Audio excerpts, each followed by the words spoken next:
9절 말씀입니다. 사사기 10장 1절부터 9절까지 말씀을 제가 봉독하겠습니다.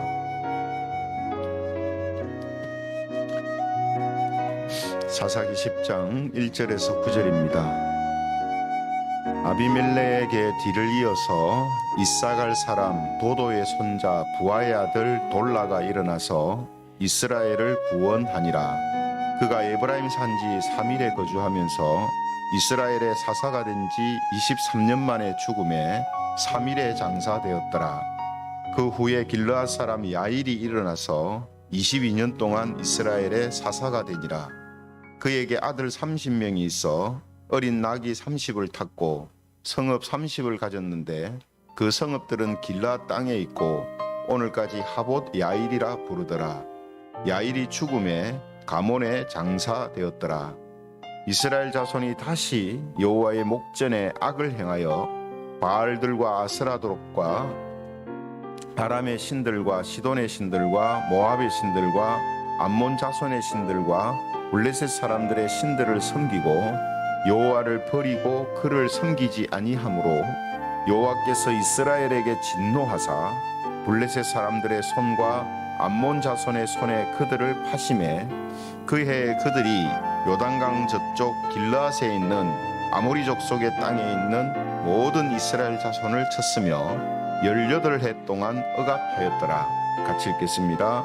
암몬 자손이 또 요단을 건너서 유다와 베냐민과 에브라임 족속과 싸움으로 이스라엘의 공고가 심하였더라. 아멘. 네, 오늘은 여호와를 섬기지 않으면 이런 제목을 가지고 하나님 말씀을 함께 살펴보겠습니다.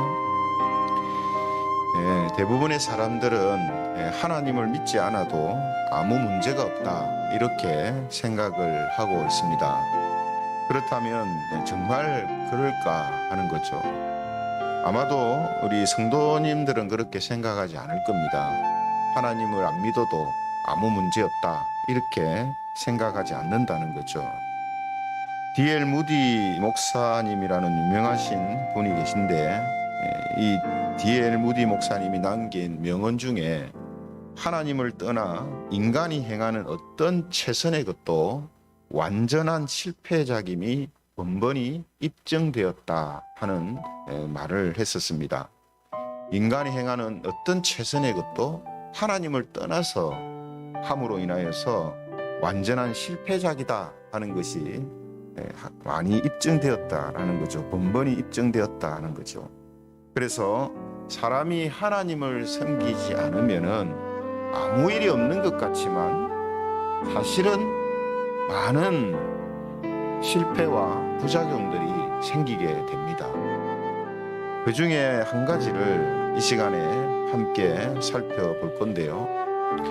그동안 이 아비멜렉에게 일어났던 그 일들을 우리가 성경을 통해서 쭉 살펴왔습니다. 하지만 결국 아비멜렉은 어떻게 됐습니까? 형제간의 피바람을 일으키면서 왕이 되었지만 최후를 비참하게 맞이하는 이런 모습을 이제 보이게 되었죠. 그리고 오늘 본문을 보니까 그 뒤를 이어서 돌라라는 사람이 사사가 되고 23년 동안 이스라엘을 평안하게 다스렸다 이렇게 되어 있습니다.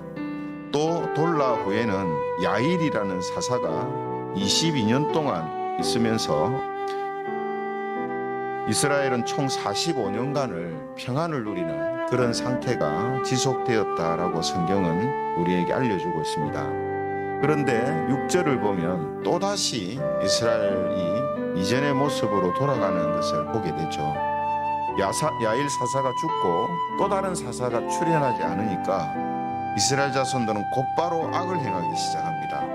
그래서 6절에 보시면은 이렇게 말씀합니다. 6절에 보면 이스라엘 자손이 다시 여호와의 목전에 악을 행하여 바알들과 아스다롯과 아람의 신들과 시돈의 신들과 모압의 신들과 암몬 자손의 신들과 블레셋 사람들의 신들을 섬기고 여호와를 버리고 그를 섬기지 아니함으로 이렇게 이때 상황을 기록하고 있습니다. 그래서 여러분, 이스라엘 자손들은 어떻게 하고 있습니까? 또다시 여호와를 버리고 섬기지 않고 있습니다.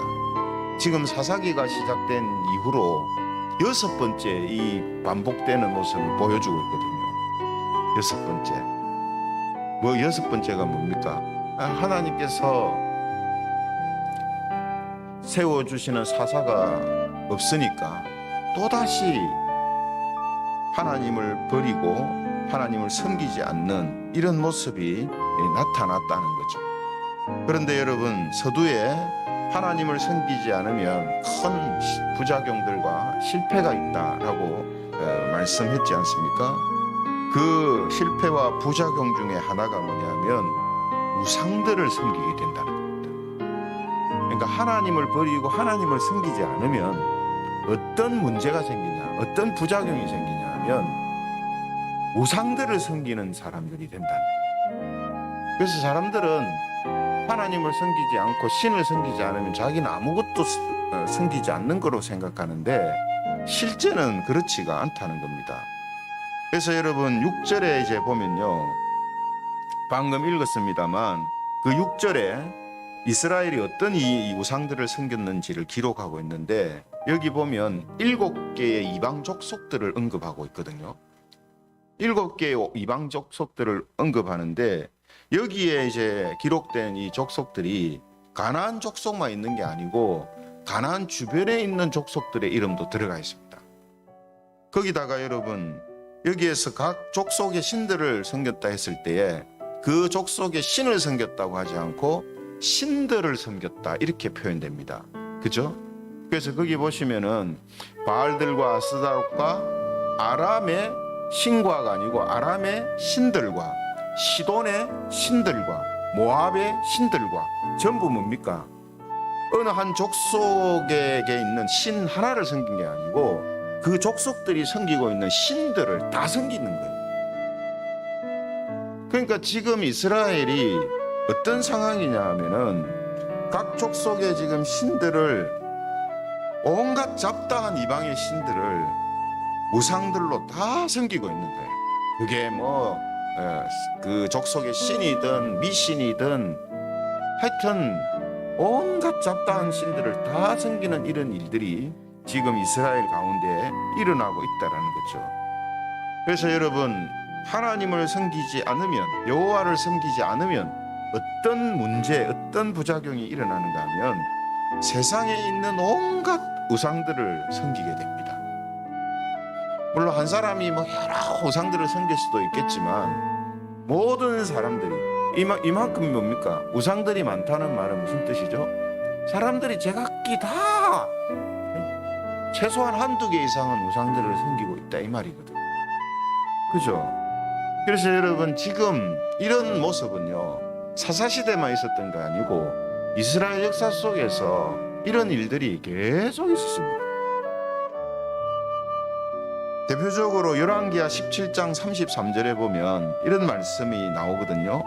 열왕기하 17장 33절에 보면 이와 같이 그들이 여호와도 경외하고 또한 어디서부터 옮겨왔든지 그 민족의 풍속대로 자기의 신들도 섬겼더라 이렇게 되어 있어요. 열왕기하 17장 33절 말씀이 나올 때의 배경이 유다의 아하스 왕 때거든요. 이 유다의 아하스 왕 때에는 거기 보면은 이와 같이 그들이 여호와도 경외하고 이렇게 되어 있어요. 그러니까 겉으로 볼 때는 하나님을 섬기는 의식들을 행하고 뭐 율법을 따라서 이런저런 것들을 뭐 지키면서 살지만 그와 함께 뭡니까? 이방의 각종 신들을 전부 다 자기들의 방식대로 섬기는 이런 일들도 함께 하고 있었다 이 뜻이거든요. 그러니까 여러분, 표면적으로 볼 때에는 하나님을 경외하는 것처럼 보였지만 실제는 뭡니까?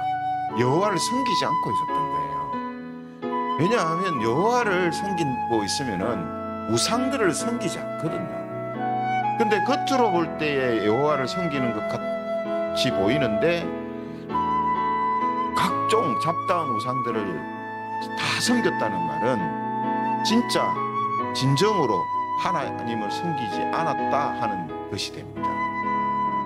그래서 여러분, 이런 지금 모습을 이스라엘이 계속해서 지금 보여주고 있거든요. 그런데 우리가 또 자세히 생각해 보면 이스라엘 역사만 아니라 기독교 역사 속에도 이런 모습이 있었고 지금도 있습니다. 그러니까 하나님을 섬긴다고 하면서 동시에 다른 걸 섬긴단 말이에요. 그거는 곧 뭐라고 했습니까? 하나님을 섬기지 않는 거라는 거예요. 그래서 여러분, 이제 이 불교계에 있는 사람들 중에는 지금의 이 불교가 본래 처음 석가모니에 가르친 순수한 불교 사상이 아니고 무속 종교화되었다라고 말하는 사람들이 있거든요. 실제로 그렇습니다. 석가모니가 이 불교의 시초가 되는데 석가모니가 가르쳤던 사상은 종교가 아니거든요. 이건 자기 수련이고 또 어떤 세상을 살아가는 그러한 모습에 대한 것들을 가르침을 준 건데 이것을 종교화 시켜버렸단 말이에요. 석가를 그냥 우상으로 만들어서 신처럼 그렇게 숭배하고 그 석가가 복을 주는 것처럼 그렇게 불교가 변질됐단 말이죠. 이런 거를 보면서 우리 기독교는 어떤가 하는 걸 생각해 볼 필요가 있습니다. 기독교도 외형은 하나님을 섬기는 것 같지만 실제는 세상의 종교처럼 되지 않았는가. 이스라엘 백성들처럼 겉으로는 여호와를 섬기면서 동시에 온갖 잡다한 자기 방식의 자기만의 신들을 섬기는 이런 모습들이 있지 않는가 하는 겁니다. 왜 이런 우려를 하고 이 우려가 현실화되고 그렇게 살아왔는가 하면 우상을 섬긴다라는 것은 어떤 형태를 놔놓고 그게 절하는 것만을 이야기하는 게 아니거든요. 성경이 이야기하는 것이. 그래서 골로새서 3장 5절에 보면 이런 말씀이 있습니다. 골로새서 3장 5절에 보면 그러므로 땅에 있는 지체를 죽이라. 곧 음란과 부정과 사욕과 악한 정욕과 탐심이니 탐심은 우상 숭배니라. 여기에 말하는 탐심이라는 게 뭡니까? 하나님보다 세상을, 하나님의 말씀보다 세상의 소리를 더 좋아하고 세상의 것을 추구하는 그런 마음과 태도를 탐심이다 이렇게 이야기를 하거든요. 그래서 여러분, 우리가 하나님을 믿고 섬긴다라는 이런 모습이 있으면서 동시에 세상의 것을 추구하는 이런 모습들이 우리에게 있을 수밖에 없는데, 그럴 때에 세상의 것을 추구하는 것을 위해서 하나님을 믿는 것이 수단이 된다면 이게 바로 탐심이고 그 사람은 뭔가 다른 것을 지금 우상으로 섬기고 있다 이렇게 볼 수가 있는 것입니다. 왜냐하면 탐심, 즉 세상과 육체의 것을 탐하는 이런 모습들이 우상 숭배라고 성경이 말씀하고 있다는 거죠. 그래서 여러분, 우리 기독교가 변질될 수 있는 대표적인 그런 모습이 뭡니까? 기복신앙이라고 하잖아요. 기복신앙이 뭡니까? 세상의 것, 육신의 것을 취하기 위한 목적으로 하나님을 수단으로 삼는 것을 기복신앙이라고 이야기합니다. 이것이 결국은 우상을 섬기는 것과 같이 돼버린다는 말이죠. 그렇게 되면 뭡니까? 결국은 자신이 원하는 것을 이루기 위하여서 하나님을 수단으로 삼는 이 자체가 만약에 탐심이고 우상숭배라고 하면 이 우상은 모든 것이 될 수 있는, 모든 것이. 그렇잖아요. 내가 성공하기 위해서 하나님을 수단으로 삼으면 그 성공이 내게 우상이 되는, 내가 돈을 벌기 위하여서 하나님을 수단으로 삼으면 그 돈이 우상이 되는 거예요.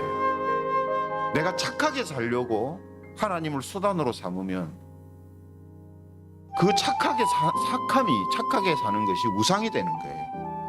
내가 선하고 의로운 사람으로 살기 위해서 하나님을 수단으로 삼으면 선하고 의롭게 사는 그것이 자기 우상이 되는 거예요. 이게 아주 심각한 문제고, 이게 아주 예민한 문제입니다. 그죠? 그래서 여러분, 지금 이스라엘이 하나님을 버리고 하나님을 섬기지 않음으로 인하여서 반대급부로 생기는 것이 무엇인가? 우상을 섬기는 것이고, 자기들의 입맛에 맞도록, 자기 민족에게 맞도록 우상을 섬기는 이런 모습들이 생긴다라는 거예요. 이것이 뭡니까? 하나님을 섬기지 않을 때에 나타나는 이 부작용이란 말이죠. 문제라는 겁니다. 이거는 나타날 수도 있고 안 나타날 수도 있고가 아니라 반드시 나타나는 거예요. 그래서 늘 그런 이야기 하잖아요.